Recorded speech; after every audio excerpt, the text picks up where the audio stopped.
여호수아 24장에서도 이스라엘 백성들을 향한 여호수아의 말이 계속 이어집니다. 그런데 23장 이제 마지막 부분에서 말씀드린 것과 같이 24장에서 여호수아가 하는 말은 23장과는 완전히 다른 상황에서 또 다른 목적을 가지고 이어집니다. 이 내용을 한번 저희가 볼 텐데요. 1절에서는 여호수아가 이스라엘 모든 지파를 세겜에 모았다라고 합니다. 앞서 23장에서도 여호수아가 온 이스라엘을 모았다라는 말씀이 이제 1절에 있었는데, 그렇지만 23장에서는 상징적으로 온 이스라엘이라고 표현을 하긴 했지만 실제로는 그들의 이제 지도자들만 여호수아가 이제 불렀던 것이죠. 그런데 24장에서는 실제로 이스라엘 모든 지파를 세겜에 모읍니다. 물론 이때에도 이스라엘 장로들과 수령들과 재판장들과 관리들을 또 따로 구분해서 부르는데, 이들만 부른 것은 아니고 이들을 불러서 이스라엘 모든 지파들, 다른 백성들 앞에 나와 서게 하는 것이죠. 그래서 23장과 비교했을 때 24장은 훨씬 더 공식적인 상황 속에서 이제 여호수아가 이스라엘 백성들에게 이야기를 합니다. 세겜이라는 곳으로 온 백성들을 모으는데 이 장소도 참 중요합니다. 이 세겜이 어디인지 지도에서 한번 보여드리면 좋겠는데요. 구약의 이스라엘 지도 중에서 이제 한 가운데입니다. 요단강 서쪽에 이제 한 가운데 지역인데, 사실 요 세겜에서 이미 여호수아는 이스라엘 백성들과 함께 아주 특별한 예식을 치렀던 적이 있습니다. 여호수아 8장의 사건이었는데요. 아이성 점령을 다 마친 이후에 이제 여호수아가 세겜이라는 그 도시에서 오른쪽에는 그리심산 또 왼쪽에는 또 에발산을 이제 둔 그 상태에서 축복과 저주하는 모든 율법의 말씀을 낭독하는 일이 있었죠. 바로 이 일이 이제 세겜이라는 곳에서 있었던 것인데, 아마 8장 성경 공부를 기억하시는 분들은 이 사진을 아마 떠올리실 수 있을 겁니다. 지금 왼쪽 편이 지금 그리심산이고 오른쪽 편이 이제 에발산에 이제 있는데, 요 그리심산은 지금 사진에서 보시는 것처럼 나무가 좀 많이 있고요. 에발산은 돌이 많다고 그래요. 그래서 딱 봤을 때도 그리심산은 좀 좋은 산, 에발산은 나쁜 산처럼 보이는 거죠. 그래서 축복의 말씀을 받는 이스라엘 백성들을 상징하는 6지파가 그리심산 앞에 서고요. 또 저주의 말씀을 받은 사람들을 대표하는 또 6지파가 상징적으로 에발산 앞에 섰습니다. 요 그리심산과 에발산 중간에 있는 저 마을이 바로 세겜인 것이죠. 저곳에서 이제 이미 한번 여호수아가 이스라엘 백성들에게 율법을 쭉 낭독했던 적이 있는데, 바로 그곳으로 다시 한번 이제 온 이스라엘 지파들을 다 불러 모은 것입니다. 그리고 이스라엘의 장로들을 비롯해서 수령들, 재판장들을 그들 앞에 구분해서 세운 것이죠. 근데 이 1절에서 우리가 좀 눈여겨볼 동사들이 있는데요. 모으고 부르고라는 겁니다. 24장은 지금 여호수아가 23장처럼 어떤 개인적인 차원에서의 유언을 남기기 위해 온 이스라엘 백성들을 모은 게 아닙니다. 지금 공식적인 어떤 의식을 행하려고 하는 건데, 그 의식은 이제 부름에서부터 시작이 됩니다. 이게 어떤 우리의 예배 형태와도 관련이 있을 수 있는데, 우리가 항상 매 주일 예배를 시작할 때 예배 부름으로 시작을 하죠. 하나님께서 당신의 백성들을 한 곳으로 정한 시간에 불러 모으는 것으로 시작을 합니다. 그렇게 부름받은 자들이 어떻게 합니까? 하나님 앞에 나와 서서 예배하는 것이죠. 지금 이 24장의 예식이 그렇게 진행이 됩니다. 하나님께서 여호수아를 통해서 온 이스라엘 백성들을 부르시고요. 그들이 하나님 앞에 서는 것이죠. 그래서 2절부터 이어지는 내용을 보면 이 말을 하는 사람은 분명히 여호수아입니다. 그런데 여호수아는 이것을 하나님의 입장에서 쭉 말을 전해요. 그러니까 여호수아가 하는 말은 하나님의 말씀인 것이고, 그의 말씀을 이제 대언하는 역할로 하는 거죠. 이것이 이제 23장과 24장의 가장 큰 차이입니다. 23장은 여호수아가 정말 개인적인 차원에서 자신의 유언을 이스라엘의 지도자들에게 남겼다면, 24장은 세겜으로 모든 백성들을 부른 상태에서 여호와 하나님의 이름으로 여호수아가 하나님의 말씀을 대언하는 방식으로 이제 이 말씀이 선포되는 것이죠. 그래서 2절부터의 주어를 보면 주어가 여호와예요. 하나님께서 말씀하시기를 이렇게 말씀을 하는 거죠. 하나님께서 말씀하시는 이 이제 내용들을 가만히 들여다보면, 하나님께서는 지금 이스라엘 백성들, 지금 출애굽 2세대들이 가나안 땅에 들어와서 살고 있는 이 상황에서 그들의 조상들에 대한 이야기부터 시작합니다. 특별히 그의 첫 번째 조상이죠. 아브라함에서 시작을 합니다.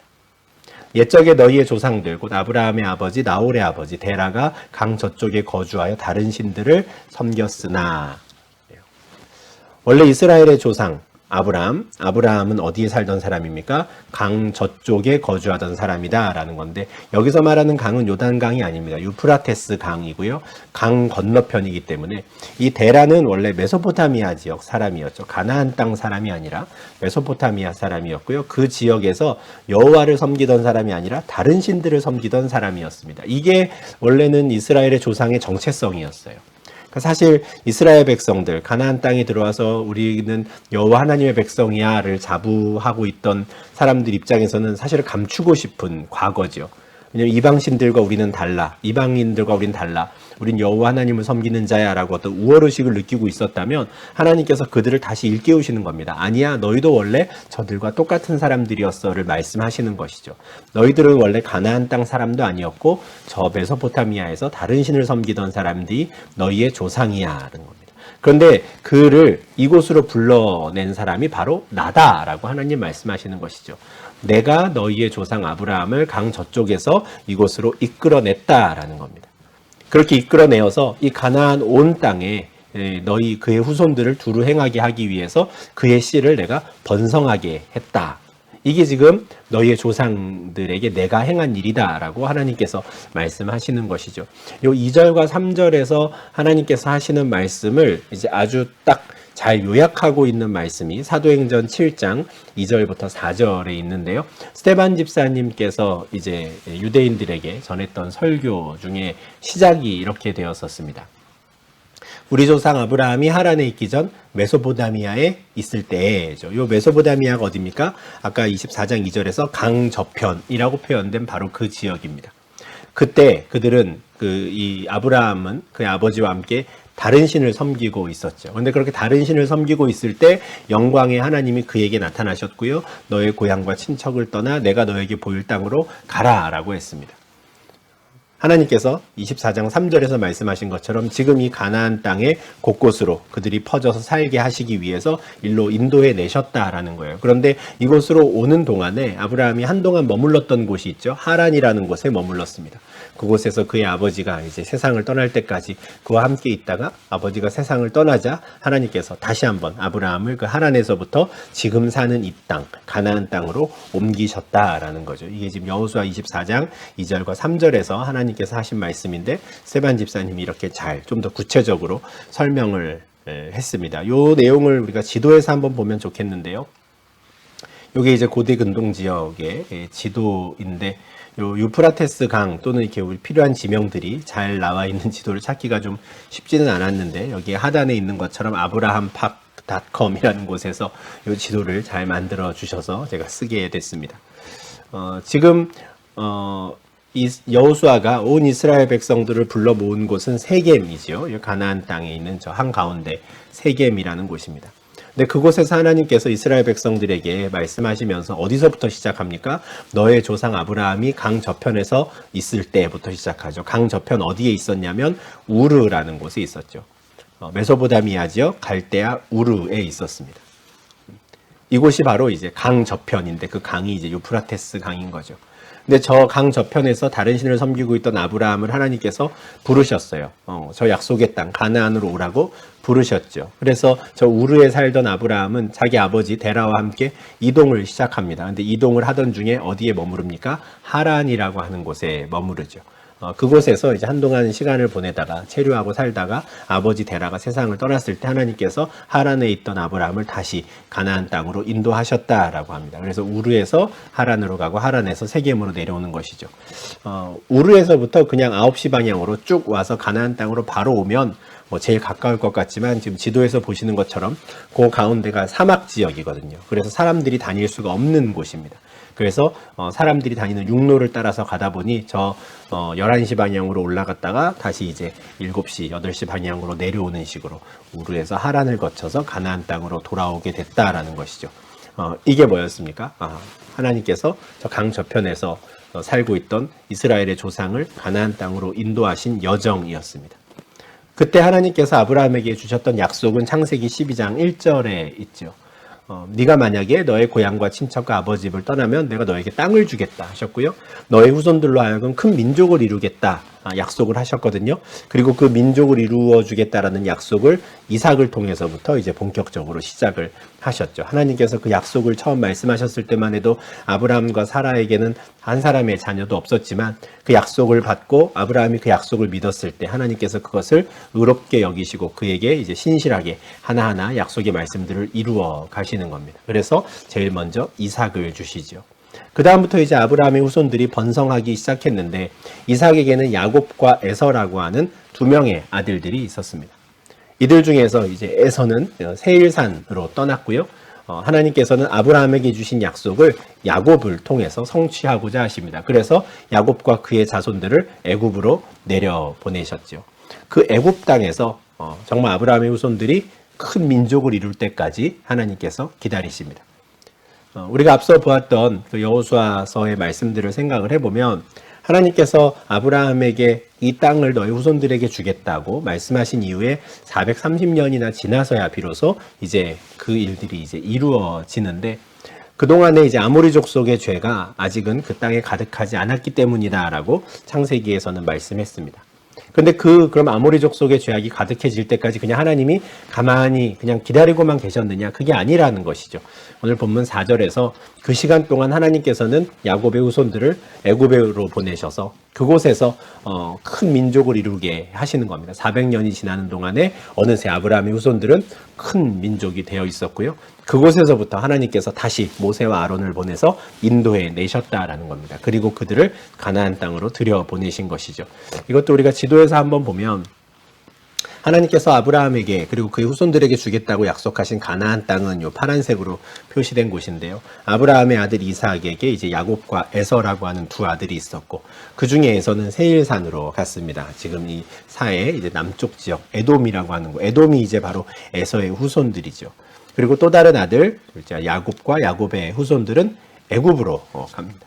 저 애굽이 이제 아브라함의 후손들이 큰 민족을 이루기 아주 좋은 땅이었던 거예요. 그리고 그곳에서 큰 민족을 이루었을 때 하나님께서 출애굽 사건을 통해서 이제 인도하시는 것이죠. 6절과 7절에는 그렇게 하나님께서 이스라엘을 애굽 땅에서 인도해 내실 때의 상황이 좀 더 자세히 묘사되어 있습니다. 그렇게 인도해서 열심히 가봤더니 바다에 닿았습니다. 홍해를 만났죠.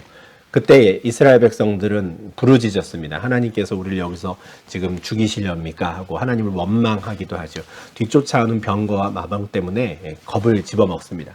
그러나 그때 하나님께서는 이스라엘과 애굽 사람들 사이에 흑암을 두시고 바다로 이끌어 그들을 다 덮어버리시죠. 하나님께서 어떤 능력을 갖고 계시는지 애굽 땅에서 10가지 재앙을 보여주셨지만 또 나아가서 홍해에서 온 애굽의 군사들을 다 수장시키심으로써 하나님의 능력을 확실히 보여주시고 이제는 그 종되었던 집, 그 애굽에서의 모든 삶을 청산하고 이제는 새로운 삶을 시작할 수 있는 아주 극적인 계기를 하나님께서 만들어 주셨습니다. 이 모든 일들을 이스라엘이 다 직접 보았죠. 내가 애굽에서 행한 일을 너희의 눈이 보았다라고 합니다. 그리고 그때부터 이제 이스라엘은 40년의 광야 생활을 시작합니다. 비록 이스라엘이 하나님 앞에 신실하지 못해서 그들이 40년간 광야를 헤매게 되었지만 하나님께서는 그 광야 생활 가운데 그들과 함께 하셨고 그들의 발이 부르트지 않도록 그들이 배고프지 않도록 늘 지키시고 돌보아 주셨죠. 그리고 마침내 요단 동쪽에서부터 이제는 정복이 이루어질 수 있도록 인도해 주셨습니다. 8절에서는 요단 동쪽, 요단 저쪽 땅에서 있었던 일을 이야기하는데요. 내가 또 너희를 인도하여 요단 저쪽에 거주한 아모리 족속의 땅으로 들어가게 하며 그들이 너희와 싸우기로 내가 그들을 너희 손에 넘겨주매 너희가 그 땅을 점령하였고 나는 그들을 너희 앞에서 멸절시켰다 합니다. 요단 동쪽 땅으로 인도하고 그 땅을 점령할 수 있게 해준 게 바로 나다 이 말씀을 하시는 거죠. 요단 동쪽 땅에서는 어떤 일이 또 있었습니까? 모압 왕 십볼의 아들 발락이 일어나서 부올의 아들 발람을 통해서 그들을 저주하려고 하였지만 하나님께서 못하게 하셨죠. 오히려 축복하게 하셨습니다. 그리고 요단 동쪽 땅을 다 차지할 수 있게 하셨죠. 그 결과 요단 동쪽 땅이 므낫세와 갓지파와 르우벤 지파에게 분배될 수 있었습니다. 이것이 우리가 여호수아서에서 이미 보았던 내용이죠. 그 다음엔 어떻게 됩니까? 요단 서쪽으로 넘어와서 요단 서쪽 땅을 정복하기 시작했어요. 요단을 건너서 여리고에 이르러서 여리고에서부터 전쟁이 시작되었고요. 가나안 땅에 있는 모든 족속들과 싸울 때 하나님께서 그들을 이스라엘의 손에 넘겨주셨습니다. 아주 오랜 수백 년 동안에 일어난 일들을 지금 굉장히 압축해서 말씀하고 계시지만 이 모든 일들의 주어는 여호와 하나님입니다. 그죠? 하나님께서 내가 이 말씀을 하시는 거예요. 하나님께서 아주 오랜 시간 얼마나 많은 일들을 이스라엘을 위해서 행하셨는지 저 아브라함 때부터 지금까지의 큼직큼직한 사건들을 이야기하시며 기억하라고 말씀하시는 것이죠. 이스라엘이 애굽 땅에 나와서 가나안 땅에 들어갈 때까지 그들이 혼자의 힘으로 싸우게 하지 않으셨습니다. 하나님께서는 왕벌을 그들 앞에 보내셨고요. 아모리 족속의 모든 왕들을 그들 앞에서 쫓아내게 하셨습니다. 그들의 칼이나 그들의 활로 이렇게 한 게 아닌 것이죠. 하나님께서 이미 앞서 보낸 왕벌을 통해 그 일을 행하신 겁니다. 물론 요 12절에서 말하는 왕벌이 무엇인지를 저희가 정확하게 알 수는 없습니다. 그런데 이 말씀은 출애굽기 24장 28절과 연결되는 말씀이죠. 하나님께서 이스라엘 백성들에게 모세를 통해 미리 이런 약속을 주셨었거든요. 내가 왕벌을 너의 앞에 보내리니 그 벌이 히위 족속과 가나안 족속과 헷 족속을 내 앞에서 쫓아내리라 하셨어요. 그러니까 여기서 말하는 이제 왕벌은 구체적인 사람을 한번 지명을 해보자면 아마 기억하실 겁니다. 요단강을 건너서 여리고로 가는 중에 나타났던 여호와의 군대 장관이 있었죠. 그래서 그 군대 장관이 혹시 하나님 말씀하신 왕벌일까? 이렇게 생각할 수도 있겠지만 사실 이 왕벌은 저는 좀 종합적으로 이해하는 게 좋다고 생각합니다. 왕벌을 통해 하나님이 하시고자 하는 말씀이 뭡니까? 그들보다 앞서가서 싸우시겠다는 거였거든요. 그러고 보면 하나님께서는 애굽 땅에서 그들을 인도해 내신 다음부터 계속해서 이스라엘 앞에 가셨습니다. 구름기둥, 불기둥으로 그들을 앞서 인도하셨고요. 요단강을 건너갈 때에도 여호와의 언약궤가 먼저 들어갔죠. 그리고 여호와의 언약궤가 그들을 안전하게 보호하는 가운데 요단강을 건널 수 있었습니다. 이처럼 하나님께서는 항상 그들 앞에 가시며 싸우고 그들의 대적들을 쫓아내셨죠. 이 말씀을 지금 하시는 겁니다. 그래서 어떤 순간에서든 앞서 행하시는 하나님이 계셨기에 그들이 승리하고 이 온 땅을 차지할 수 있었던 것이죠. 그들의 창과 그들의 칼로 그들의 힘으로 행한 게 아니다라는 겁니다. 또한 지금의 상태는 어떻습니까? 이미 여호수아를 통해서 이스라엘 12지파가 땅을 분배받고 이제 가나안 땅 각지로 흩어져서 평안히 안식하며 쉬게 된 지 오래되었잖아요. 한 20년, 25년 되었잖아요, 벌써. 그때의 상황이 이런 상황이었습니다. 그들은 수고하지 않은 땅, 자신들이 건설하지 않은 성읍들에서 지금 살고 있었어요. 자신들이 심지 않은 포도원과 감람원의 열매를 먹고 있었던 것이죠. 이것도 어떻게 된 일입니까? 이미 신명기 6장 10절과 11절에서 하나님께서 약속하신 것이었죠. 내가 너희의 조상들에게 주리라고 맹세한 땅으로 너희들이 들어가게 될 텐데 그곳에 들어가면 너희는 너희의 손으로 직접 건축하지 않은 성읍을 얻게 될 것이고 너희가 채우지 않은 물건이 가득한 집을 얻게 될 것이고 너희가 파지 않은 우물에서 나는 물을 먹을 것이고 너희가 심지 않은 포도원과 감람원의 열매를 먹을 것이다 하셨거든요. 이 모든 말씀을 내가 지금 다 너희에게 이루어주지 않았느냐, 너희의 지금 사는 모습을 봐라 하는 거예요. 하나님께서 이스라엘 12지파들에게 이렇게 땅을 다 분배해 주시고 아브라함과 이삭과 야곱에게 하셨던 약속의 말씀들을 다 지키시고 출애굽 1세대들에게 하셨던 약속도 또한 지키시고 그리고 출애굽 2세대를 위해서 앞서 행하시며 이 땅을 다 점령하게 하시고 지금 평안히 안식하게 하신 것이죠. 이렇게 해서 2절부터 지금 13절까지 하나님께서는 지금 여호수아의 입을 빌어서 하나님께서 이스라엘을 위해 행하신 일들을 계속 이야기하셨습니다. 그리고 14절에서 정말 하나님이 하고 싶으신 말씀을 이렇게 이야기하세요. 그러므로 이제는 여호와를 경외하며 온전함과 진실함으로 그를 섬기라. 너희의 조상들이 강 저쪽과 애굽에서 섬기던 신들을 치워버리고 여호와만 섬기라. 23장에서 여호수아가 이스라엘의 그 지도자들을 불러서 했던 말과 굉장히 유사한 형태를 갖지요. 여호수아가 이스라엘 지도자들을 불렀을 때 무엇이라고 이야기했습니까?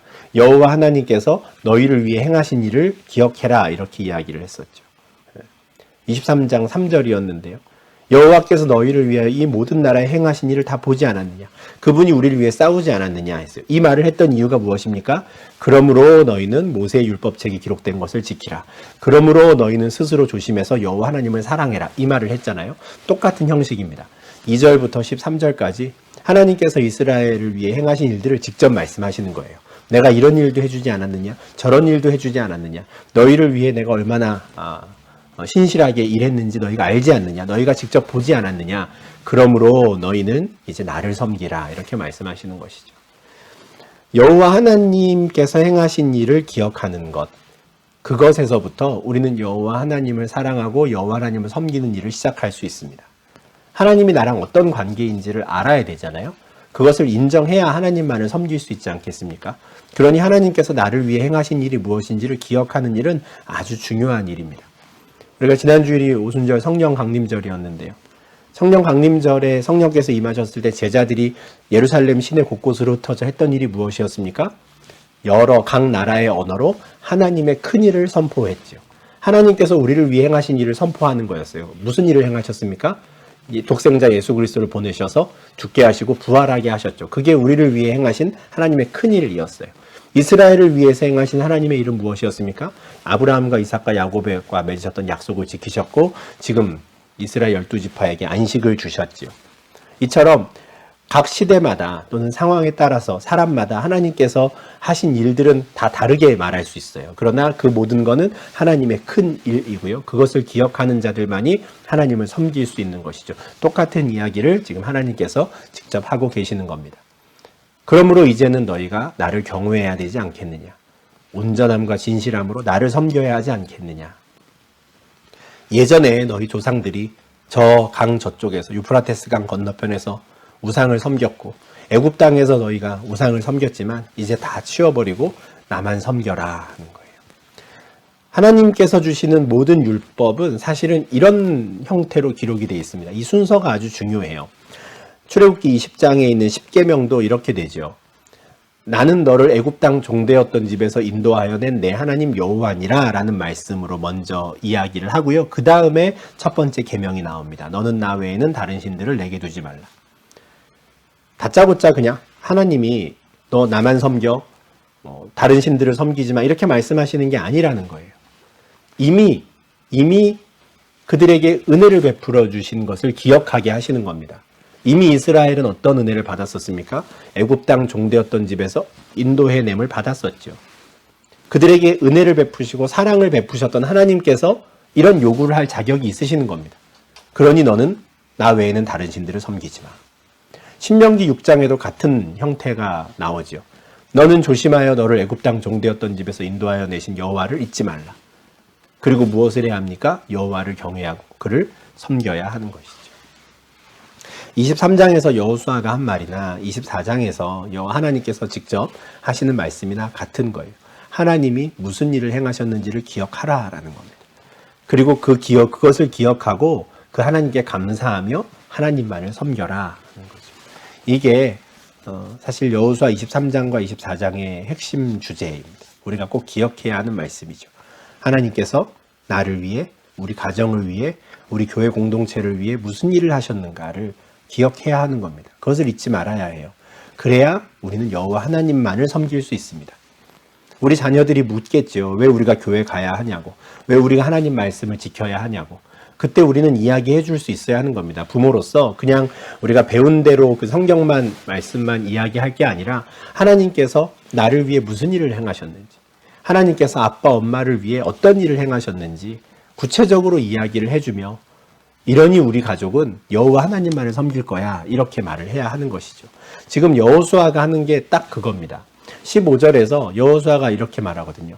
만일 여호와를 섬기는 것이 너희에게 좋지 않게 보이거든 너희 조상들이 강 저쪽에서 섬기던 신들이든지 또는 너희가 거주하는 땅에 있는 아모리 족속의 신들이든지 너희가 섬길 자를 오늘 택하라. 오직 나와 내 집은 여호와를 섬기겠노라. 이때까지 하나님께서 행하신 일들을 말했잖아요. 그리고 하나님이 바라시는 게 무엇인지도 이야기했습니다. 그러니 한번 너희가 따져봐라 라는 거예요. 여호와를 섬기는 게 좋아 보이냐 좋지 않아 보이냐. 만약에 여호와를 섬기는 게 영 시원치 않겠다 싶으면 그냥 다른 신을 섬기라는 거예요. 하나님께서 하실 만큼 하셨고 이제는 너희의 사랑을 구걸하지 않으신다라는 겁니다. 너희는 택하라. 다만 자신은 어떻습니까? 오직 나와 내 집은 여호와를 섬긴다 하는 거예요. 아주 자신 있는 모습을 지금 여호수아가 보이며 아주 대담하게 이스라엘 백성들에게 도전을 하는데 사실 이와 같은 도전은 예수님께서 제자들에게 하셨던 것과 같습니다. 예수님께서 누가복음 14장에서 자신을 따라오려는 사람들 또는 망설이는 사람들에게 이렇게 말씀하셨거든요. 너희 중에 누가 망대를 세우고자 할진대 자기의 가진 것이 준공하기까지 족할는지 먼저 앉아 그 비용을 계산하지 아니하겠느냐. 그러니까 망대를 세울 때 이게 예산이 얼마나 드는지 그리고 나한테 돈이 얼마나 있는지 이걸 따져가며 시작을 할지 말지 정하지 않겠느냐 하는 거예요. 나를 따르는 것도 마찬가지라는 거죠. 나를 따를 때 그냥 무턱대고 따르지 말고 한번 따져보라는 거예요. 그리고 나를 따르는 것, 예수를 따르는 것이 너희에게 손해가 될 것 같으면 그냥 오지 마라 하시는 겁니다. 예수님께서는 당신의 제자가 되어달라고 애걸복걸하지 않으세요. 그 진주를 발견하는 사람, 예수를 따르는 그 삶이 얼마나 귀한 것인지를 발견하는 사람들만 따라와라 하는 것이죠. 14장 31절에서 또 비슷한 말씀을 하시죠. 또 어떤 임금이 다른 임금과 싸우러 갈 때 먼저 앉아서 1만 명으로서 저 2만 명을 거느리고 오는 자를 대적할 수 있을까 헤아리지 아니하겠느냐. 전쟁을 할 때도 계산을 해보지 않겠느냐라는 거예요. 그러니 하나님의 백성이 되겠다는 것, 하나님을 섬긴다는 것, 그리고 예수를 따른다는 것, 이거 함부로 그냥 덤비지 말고 잘 계산해보고 진짜 하겠거든 제대로 하라라고 말씀하시는 것이죠. 여호수아는 이미 이 계산이 끝났습니다.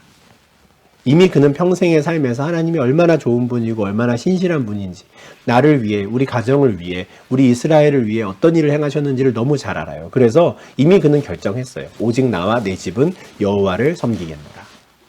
그러나 그는 강요하지 않습니다. 물론 자신의 후손들, 온 이스라엘 백성들이 자신처럼 여호와를 섬기기를 바라겠죠. 그래서 하나님께서 주신 그 약속의 땅에서 오래오래 평화롭게 샬롬을 누리며 살기를 바랬을 겁니다. 그러나 그것은 어느 누구도 강요할 수 있는 게 아니에요. 하나님께서도 그것을 억지로 원하지 않으십니다. 에덴 동산에서 아담과 하와로부터 완벽한 자유의지를 그들에게 주시고 그들이 자유의지를 가지고 기꺼이 스스로 자발적으로 하나님을 섬기는 자들이 되기를 바라셨던 것처럼 똑같은 일을 하시는 것이죠. 애굽 땅 종되었던 집에서 인도해 내셔서 그들에게 자유를 주시고 그들이 그 자유를 가지고 여호와를 택하기를 바라시는 것뿐입니다. 억지로 강압적으로 하지 않으시는 것이죠. 그리고 그렇게 자발적으로 하나님을 섬기겠다고 나오는 자들을 기뻐하시고 축복하시겠다라는 겁니다. 그런 사람들만이 그 가나안 땅에서 살 자격이 있는 것이죠. 이와 같은 여호수아의 도전에 백성들은 이렇게 반응합니다. 우리가 결단코 여호와를 버리고 다른 신들을 섬기기를 하지 아니하겠습니다. 여호수아가 바랬던 대답이겠죠. 우리가 정말 결단코 여호와를 버리지 않겠습니다. 다른 신을 섬기는 어리석은 일을 하지 않겠습니다. 근데 백성들의 대답이 참 귀합니다. 17절 보시면 이는 우리 하나님 여호와께서 친히 우리와 우리 조상들을 인도하여 애굽 땅 종되었던 집에서 올라오게 하시고 우리 목전에서 그 큰 이적들을 행하시고 우리가 행한 모든 길과 우리가 지나온 모든 백성들 중에서 우리를 보호하셨음이며 여호와께서 또 모든 백성들과 이 땅에 거주하던 아모리 족속을 우리 앞에서 쫓아내셨음이라. 하나님께서 2절부터 13절까지 해서 쭉 이야기하셨던 것을 인정하는 거죠. 하나님 맞습니다. 하나님께서 우리를 인도해 내셨습니다.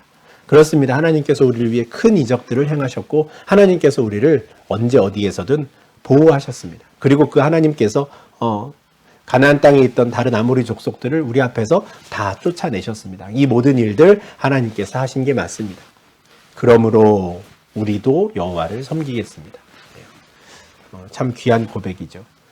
더 귀한 고백이 이제 마지막에 나오죠. 그는 우리 하나님이심이니이다.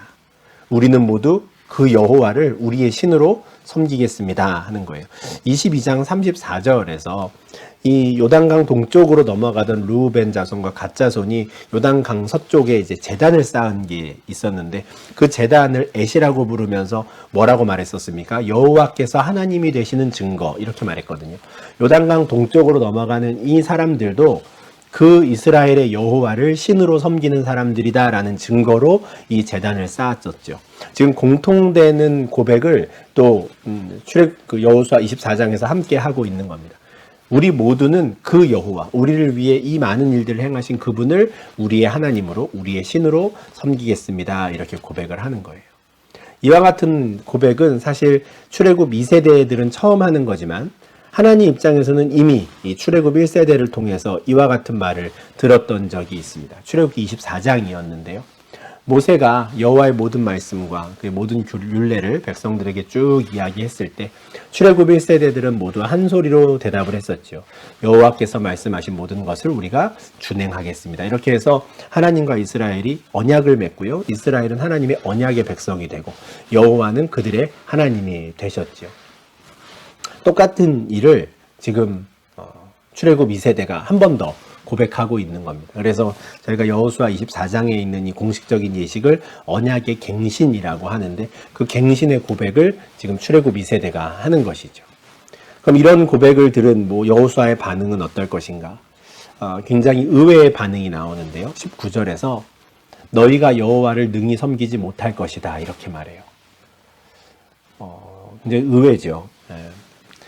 너희가 누구를 섬길지 택하라 했고 나와 나의 가족은 여호와를 섬기겠다 했을 때 이스라엘 백성들이 우리도 그렇게 하겠습니다 한 거거든요. 그러면 역시 잘 결정했어 이렇게 해야 맞을 것 같은데 아니야 너희는 여호와를 섬기지 못할 거야 이렇게 말하거든요. 왜 이런 말을 할까? 이어지는 내용을 보면 이해할 수 있습니다. 여호수아가 이런 말을 한 이유는 여호와는 거룩하신 하나님이시기 때문이고 질투하시는 하나님이시기 때문입니다. 그들의 잘못과 죄들을 사하지 않는 분이라는 거죠. 만약에 이스라엘 백성들이 여호와를 섬기겠습니다 라고 말해놓고 여호와를 버린다면 그리고 그들이 이방신들을 섬긴다면 심지어 그들에게 복을 내리신 후에라도 돌이켜서 재앙을 내리실 분이 바로 여호와라는 거예요. 왜 하나님이 이런 일을 하신다 그럽니까? 그분은 질투하시는 하나님이라는 거죠. 그러니까 지금 여호수아가 하는 말이 뭐냐면 지금 너희가 대답은 참 잘했는데 책임을 질 수 있어야 한다는 거예요. 그리고 책임지지 못할 것 같으면 아예 시작도 하지 말라라고 다시 한번 경고하는 겁니다. 여호수아는 정말 간절한 마음으로 이 말을 했을 거라고 생각해요. 왜냐하면 아까 우리가 출애굽 24장에서 출애굽 1세대가 하나님과 처음 언약을 맺었을 때 말씀을 보았는데 그 자리에 여호수아가 있었잖아요. 그 자리에 갈렙도 있었지만 이 여호수아와 갈렙 두 사람 빼고는 그 자리에서 우리가 여호와 하나님을 섬기겠습니다라고 대답했던 모든 사람들이 광야에서 다 죽었단 말이에요. 여호수아 입장에서는 지금 이 세겜에 모여서 우리가 여호와 하나님만을 섬기겠습니다라고 말하는 이 출애굽 2세대가 참 귀하고 너무 사랑스럽겠지만 출애굽 1세대들이 시내산에서 하나님과 했던 그 약속이 오버랩되지 않을 수가 없는 겁니다. 정말 이들이 끝까지 그 말에 책임질 수 있을까? 하나님을 섬기겠다고 했다가 다른 신을 섬기면 이들도 출애굽 1세대처럼 다 진멸당하고 말 텐데 혹여라도 이들이 그런 죄를 저지르진 않을까 염려가 되는 거예요. 그래서 다시 한번 경고를 하는 거죠. 제대로 하지 못할 것 같으면 시작도 하지 말라고 말하는 겁니다. 하나님께서는 그들에게 복을 내리신 후에라도 돌이켜서 재앙을 내리실 수 있을 정도로 질투하는 하나님인데 설령 다른 신들을 섬길 마음이 조금이라도 있겠거든 아예 하지 말라는 것이죠. 이와 같은 여호수아의 말을 듣고 백성들이 다시 한번 대답합니다. 아닙니다. 우리가 여호와를 섬기겠습니다. 백성들은 정말 이제 진심으로 이렇게 결단을 내립니다. 이 말을 듣고 여호수아는 너희가 여호와를 택하고 그를 섬기라리라고 말했으니까 스스로 증인이 되었다 이렇게 말해요. 옆에 있는 사람들 하는 대답 너희가 다 들었지? 너희가 서로에게 증인이야 이렇게 말하는 겁니다. 이 말은 뭐냐면 하나님 앞에 다른 소리 할 수 없다라는 거예요. 저 그때 그런 얘기 안 했었는데요. 말할 수 없다라는 겁니다. 바로 옆에 있는 사람들이 다 들었고 증인이 되었다는 거예요. 또한 이 증인이 되었다라는 말은 또 다른 의미가 있는데요. 만약 옆에 있는 사람이 내 친구가 내 가족이 여호와를 버리고 다른 신을 섬기러 갈 것 같으면 그를 붙잡으라는 겁니다. 우리가 함께 하나님 앞에 서약하지 않았냐고, 하나님만을 섬기겠다고 우리가 약속하지 않았느냐고, 우리가 계속해서 그 믿음의 길을 가야 되지 않겠느냐고 붙잡으라는 겁니다. 이게 스스로 증인이 되었다. 너희가 서로가 서로에게 증인이 되어라 라고 말하는 겁니다. 마치 우리가 교회에서 세례식을 하거나 입교식을 할 때 성도들 앞에 하나님 앞에 우리가 서약을 하듯이 그런 증인이 되라 라는 것이죠. 내가 정말 하나님께 이런 약속을 했습니다 라고 하라는 겁니다. 이 말을 듣고 그들이 우리가 증인이 되었습니다 이렇게 말을 하죠. 이렇게 공식적으로 대답을 듣고요. 서로가 서로에게 증인이 되니 이제 여호수아는 이제 언약을 갱신하는 공식적인 세레모니를 진행을 하려고 합니다. 그런데 제일 먼저 그들이 해야 되는 게 있어요. 이제 그들 중에 있는 이방신들을 치워버리는 것이죠. 이게 참 어떤 상황일까 궁금한 말씀인데요. 이스라엘 12지파가 각자의 땅을 분배받아서 이제 흩어져서 살기 시작한 지 한 20년, 25년 되니 어느새 그 사이에 그들 가운데 또 이방신들이 들어온 것 같아요. 아마 가나안 땅에서 함께 살기 시작한 그들로부터 배운 거겠죠. 네. 어느새 이들에게 스물스물 이방신들이 들어와 있었어요.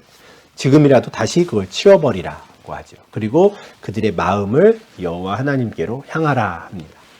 그러자 이들이 다시 한번 우리가 여호와를 섬기고 그의 목소리를 우리가 청종하겠습니다 라고 합니다. 그렇게 이방신들을 다 치워버린 이후에 이들은 세겜에서 언약을 맺죠. 언약을 갱신하는 겁니다. 이제 우리가 하나님의 백성으로서 어떻게 살지 약속을 하는 것이죠. 그리고 그들이 약속하고 세운 모든 계획들, 법도를 이제 여호수아가 하나님의 율법책에 기록을 합니다. 그리고 큰 돌을 가져다가 여호와의 성소 곁에 있는 상수리 나무 아래 세우죠. 그리고 이런 말을 해요. 보라, 이 돌이 우리에게 증거가 되었다. 참 많은 증인들을 지금 세우고 있죠. 그만큼 여호수아가 불안한 것 같습니다. 각 사람에게 서로가 서로에게 증인이 되어라 라고 말했는데 이제는 돌까지도 증거로 삼습니다. 돌을 증거로 삼는 이유는 뭘까요? 세겜을 지나다가 이 돌을 보면 아 맞아 우리가 하나님이랑 약속했지 라고 하는 걸 떠올리라는 겁니다. 여호와께서 우리에게 하신 모든 말씀을 이 돌이 들었다 이렇게 말하거든요. 그래서 너희는 너희 하나님을 부인하지 못할 것이다. 이 돌이 증거가 되게 해라 하는 거예요. 이렇게 해서 이제 공식적인 언약을 갱신하는 일을 하는 것이죠. 하나님께서 행하신 일들을 쭉 들려주고 그러니 우리가 할 일은 여호와만을 섬기는 것이다. 어떻게 하겠느냐 하고요. 다행히 이스라엘 백성들 출애굽 2세대는 하나님께서 자신들을 위해 행하신 일들을 그대로 인정하고 그런 은혜를 베풀어 주신 하나님만을 섬기기를 약속했지요. 여호수아는 출애굽 1세대의 그 악몽 같은 경험이 있었기 때문에 그들을 경고하고 또 다시 한번 생각해 보라고 이야기하기도 하지만 또 다행히도 출애굽 2세대들의 마음이 이제 또 확실했습니다. 그래서 그들이 자발적으로 하나님만을 섬기기로 언약을 갱신하고 이 여러 증인들 또 증거들을 세우게 되는 것이죠.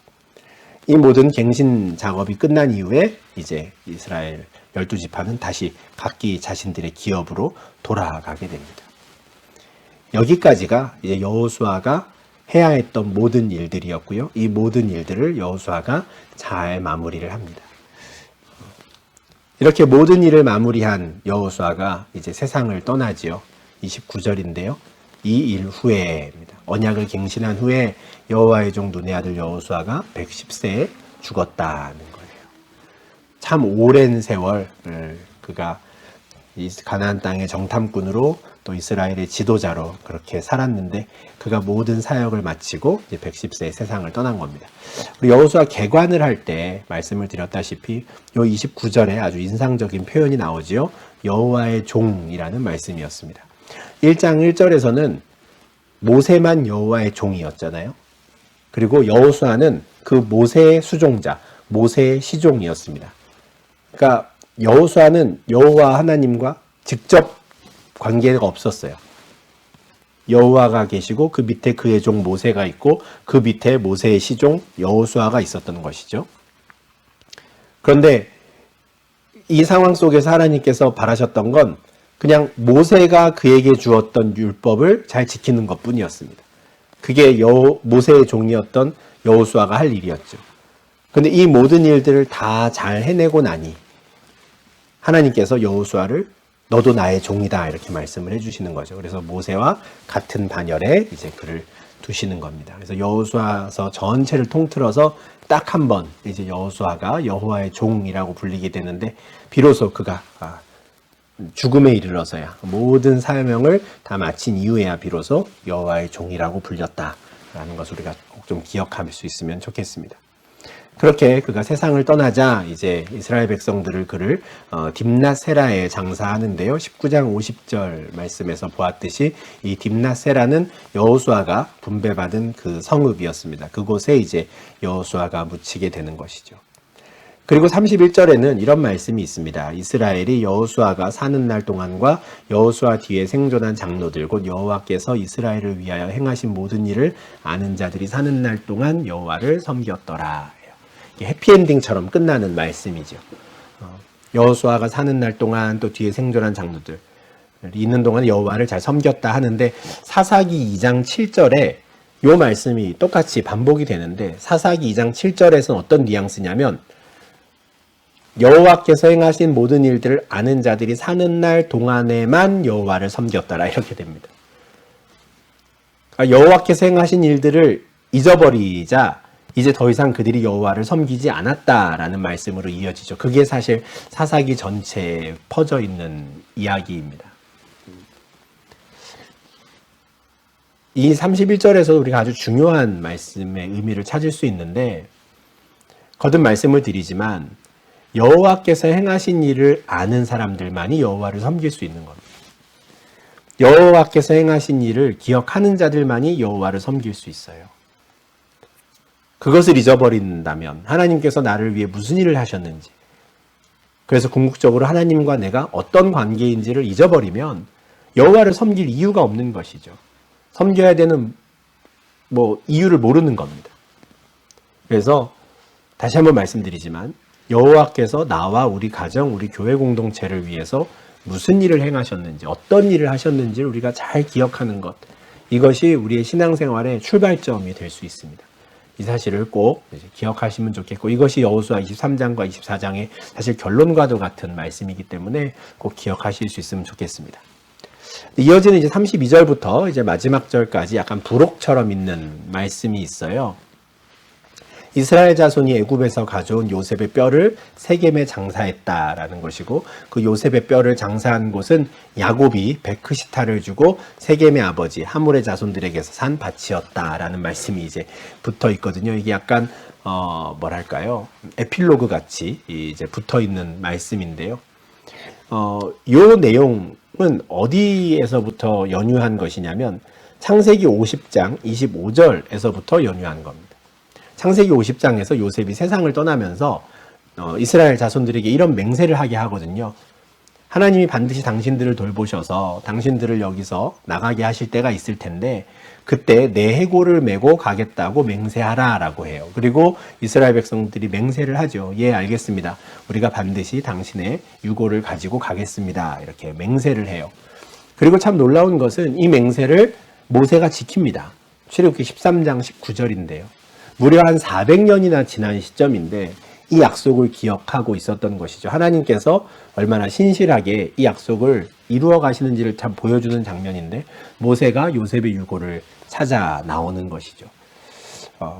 마치 하나님 입장에서는 아브라함의 후손들을 애굽 땅에 그냥 두지 않겠다라고 하는 심지어 요셉의 유골까지도 그 땅에 두지 않고 가나안 땅으로 가져오겠다라고 하는 그 의지를 아주 분명하게 보여주는 장면인데 이렇게 해서 이제 가지고 온 그 유골을 야곱이 산 땅에다가 묻었다라는 것이죠. 야곱이 이제 그 땅을 언제 샀는가에 대해서는 창세기 33장에 또 나오는데요. 밧단 아람, 그러니까 그 외삼촌 라반의 집에 있다가 이제 돌아와서 야곱이 가나안 땅에 이제 정착하고 살기 시작했을 때 그가 처음으로 이제 돈을 주고 구입한 땅이 바로 그곳이었습니다. 세겜에 있는 그 땅이었고요. 거기에 제단을 쌓고 이제 야곱이 하나님을 섬기기 시작했는데 바로 그곳에 이제 요셉을 묻었다라는 것이죠. 이렇게 해서 창세기부터 이어지던 이 참 어찌 보면 작은 말씀이 온전히 성취되었다라는 걸 또한 여호수아서에서 확인할 수 있게 됩니다. 여기까지가 사실 하나님께서 이스라엘을 위해 행하신 일이죠. 하나님께서 얼마나 신실하게 그들과 약속하셨던 것들을 다 지켜가는가를 이렇게까지 요셉의 유골을 야곱이 산 땅에 묻었다라는 말씀을 전하면서까지도 이제 보여준다라고 생각하시면 좋을 것 같습니다. 이렇게 해서 여호수아가 떠나고요. 그리고 그와 함께 일했던 대제사장 엘르아살도 세상을 떠납니다. 이제 엘르아살의 뒤를 이어서 비느하스가 이제 이스라엘의 대제사장이 되어서 이스라엘을 이제 인도해 갈 텐데 이 이후의 상황에 대해서는 이제 사사기에서 쭉 그 내용이 이제 펼쳐지게 됩니다. 우리가 하반기 성경 공부 시간에는 이제 여호수아에 이어서 사사기를 지금 이제 보려고 하는데, 여호와 하나님께서 이스라엘을 위해서 행하신 일들을 기억하고 있는 사람들이 살아있을 동안에는 여호와를 섬겼다라는 참 씁쓸한 결론으로 이제 여호수아가 마무리가 되지만, 그래도 여호수아서까지는 해피엔딩이에요. 그죠? 어쨌든 출애굽 2세대들이 하나님을 섬기겠다고 약속을 하였고, 하나님께서 자신들을 위해 행하신 일들을 맞다고 인정하고 언약을 갱신했으니까요. 여호수아서까지는 그래도 해피엔딩이다라고 우리가 할 수 있겠습니다. 우리 여호수아서를 이렇게 마무리하면서 우리가 이 하나님께서 행하신 일을 기억하는 것에 대해서 얼마나 중요한 것인지 꼭 기억할 수 있으면 좋겠고요. 사실 여호수아 24장까지를 마무리하고 나니 전반부에 그 이스라엘이 가나안 땅에 들어가서 정복하고 싸웠던 그 전쟁에 대한 소식들은 여호수아서에서 어쩌면 그렇게 큰 부분을 차지하는 게 아니구나라는 것을 또 좀 생각하게 됩니다. 여호수아 전체를 보니 정말 우리가 꼭 기억해야 되는 건 전쟁이 아니라 하나님이 얼마나 신실한 분인지, 그리고 하나님께서 이스라엘 백성들에게 어떤 것을 원하시는지 이를 생각하며 우리의 삶을 좀 돌아볼 수 있으면 좋겠습니다. 하나님께서 우리를 구원하시기 위해서 원래는 저 강 너머에서 다른 신을 섬기고 있었던, 창조주 하나님을 기억하지도 못했던 우리들이었지만 어느 순간 우리를 부르시고 하나님 백성 삼으시고 은혜를 베풀어 주시며 하나님을 섬기기를 바라시는 이 상황까지 우리를 인도하신 그 하나님을 우리가 또 다시 한번 기억하고, 또 약속에 신실하신 하나님을 또 기대하며 또 이렇게 여호수아서를 마무리할 수 있으면 좋겠습니다. 그래서 우리 여호수아 1장부터 24장까지 말씀 우리가 다 하나하나 살펴보았는데요. 정말 우리도 이 여호수아처럼 정말 우로나 자로나 튀우치지 않고 오직 하나님의 말씀을 잘 지키며 행하여서 정말 우리가 여호와의 종으로 우리도 또한 인정받을 수 있는 그런 복된 은혜가 우리 가운데 있으면 좋겠습니다. 네, 이것으로 여호수아서 모든 말씀 성경 공부를 마무리하고요. 또 하반기에 계속 이어서 사사기 말씀 보도록 하겠습니다. 그동안 오랜 시간 수고 많으셨습니다. 감사합니다.